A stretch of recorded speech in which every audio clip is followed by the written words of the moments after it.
el asesino intelectual Marco Antonio García Morales, el juez que lo exoneró es el juez Emanuel Reina Vélez del Tribunal Unitario de Enjuiciamiento Penal de Tlapa. Ese es el juez, también para que quede registro de quién es el que lo liberó. Ya se está apelando en ese caso porque finalmente es el autor intelectual señalado por los asesinos materiales, ¿no? Del señor Arnulfo, y ojalá se le pudiera dar un apoyo, un seguimiento para que no se cometa una injusticia y el autor intelectual quede libre, no solamente en temas de asuntos políticos, en partidos políticos, sino que el asesino quede libre, el autor intelectual. Con respecto a lo que señala de Chiapas, yo entiendo y mi planteamiento tiene que ver con la estrategia también de seguridad nacional, de seguridad interna. Si pienso en el ejército, pienso en el plan de N2, es decir, seguridad interna y cómo funciona o cómo opera el ejército. Entiendo la decisión y creo que millones de mexicanos la celebramos a la hora de dar un giro en donde la orden ya no era como en el sexenio de Felipe Calderón o Peña Nieto, que era ejecutar. Y usted ha mostrado aquí varias veces las gráficas de cómo antes no eran detenidos, sino que eran asesinados. Tenían que ver policías estatales o fuerzas armadas, dependiendo del presidente en turno.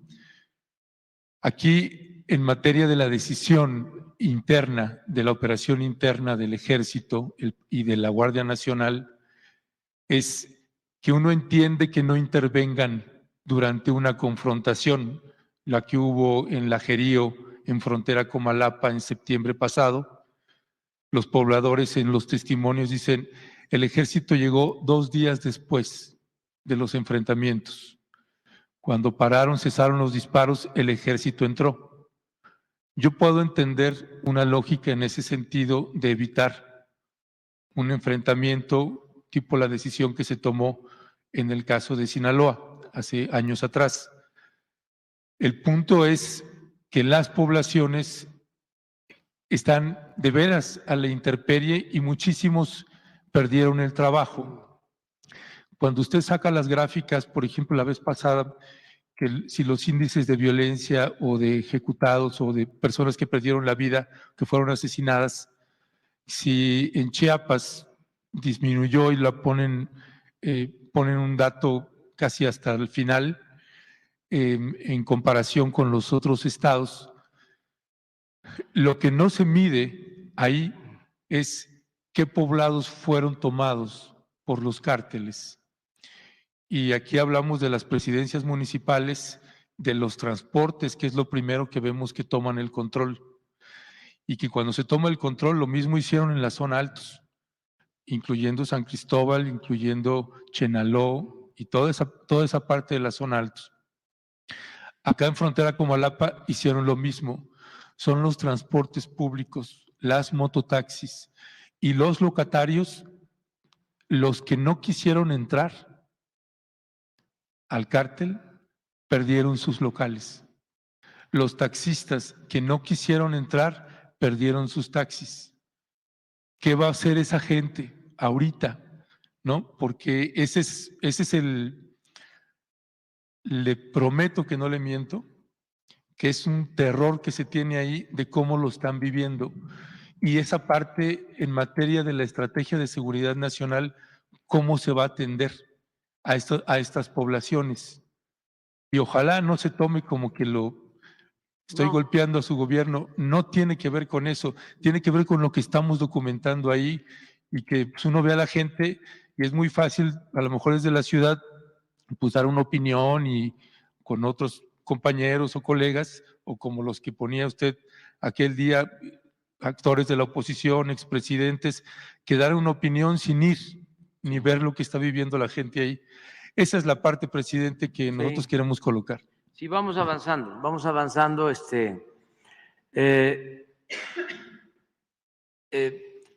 Hay 2 planos, 2 niveles para atender el problema de la inseguridad, de la violencia. Uno es atender las causas que originan la violencia. Y eso no se atendía.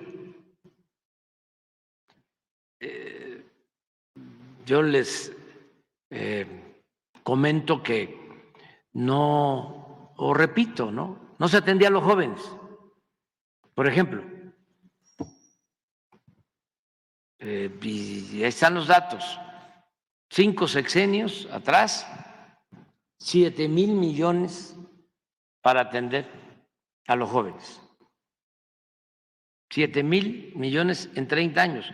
Nosotros, solo el programa Jóvenes Construyendo el Futuro, un programa, sin incluir las becas, 100,000 millones. Entonces estamos atendiendo las causas, por eso hay una disminución de la pobreza en Chiapas, porque estamos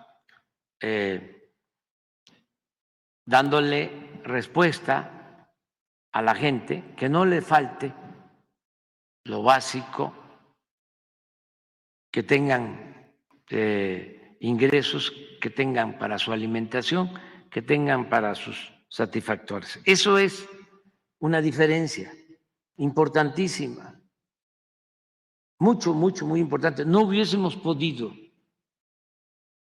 detener la violencia si no hubiésemos iniciado desde el 2019 con los programas de bienestar.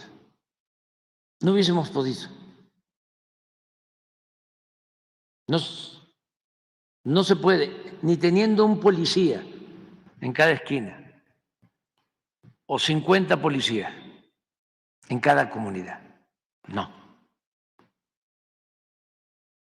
Hay que atender las causas. El mal hay que enfrentarlo haciendo el bien. Bueno, esa es una diferencia y nos está dando resultados. Yo recuerdo que cuando me preguntaban, ¿y qué van a hacer en materia de seguridad? Porque el pensamiento conservador es muy autoritario.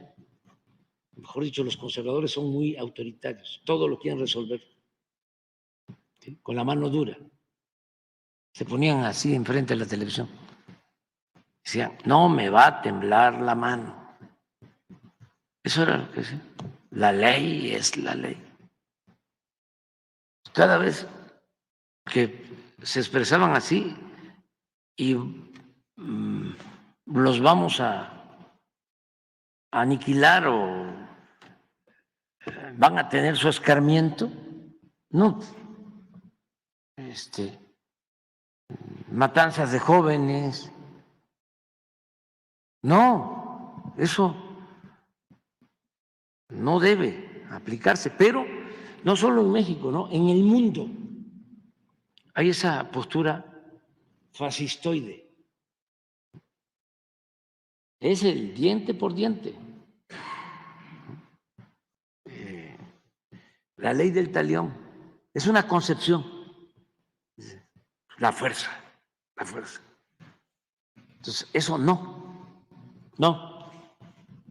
En eso llevamos ventaja. Y lo otro también, porque dicen la fuerza, pero resulta que todas las policías y las corporaciones estaban infiltradas y que incluso no había. Tú me dices, a ver, allá en La Grandeza, en Motocintla, en Frontera Comalapa, a ver, pues imagínate que en el mejor momento de la Policía Federal eran 40,000 elementos. En la mitad se encargaban de cosas, de asuntos administrativos, y la otra mitad eran operativos. O sea, habían 20,000 para todo el país, porque el Ejército y la Marina no debían participar, no podían participar constitucionalmente en tareas de seguridad pública. Entonces, eran las policías municipales, las policías estatales y 20,000 elementos de la Policía Federal, sin cuarteles. Cuando iba la Policía Federal a un estado, porque se complicaba, se hospedaban en los hoteles o en campamentos o a la intemperie. Ahora no, ya son 120,000 elementos de la Guardia Nacional y no están concentrados, están ya en 400 cuarteles.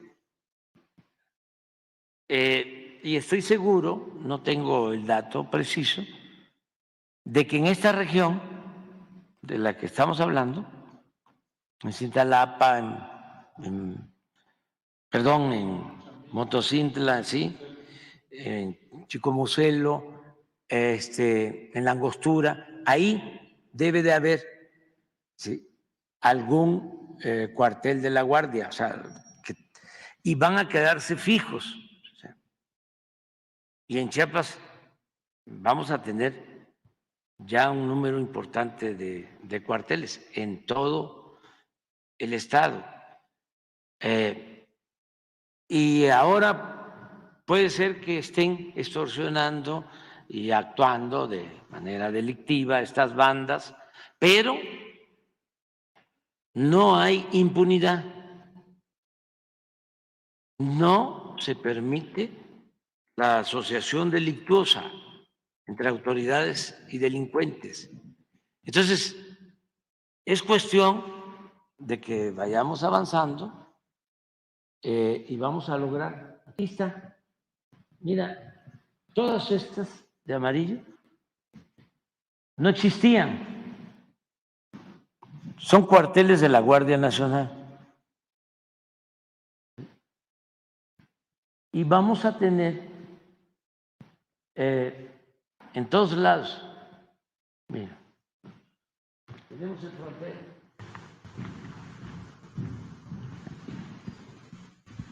Comalapa. Lo que pasa es que vamos poco a poco, pero esto no existía en Chiapas.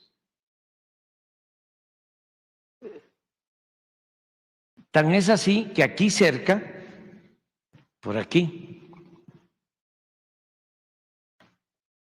está La Angostura. Estamos construyendo un puente, dos, allá en el vaso de la presa de La Angostura.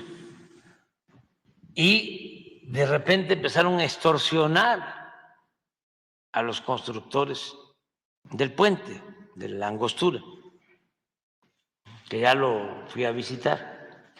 Pues ya se envió un refuerzo de la Guardia para la construcción del puente y estamos por iniciar otro en Rizo de Oro, que esto va a ayudar mucho porque Tuxtla está por aquí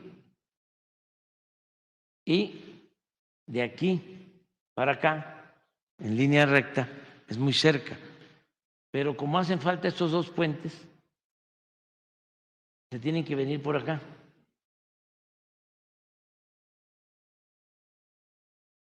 Por acá sí, no tan Chilón, o por la costa. Entonces, estamos trabajando en toda esta región y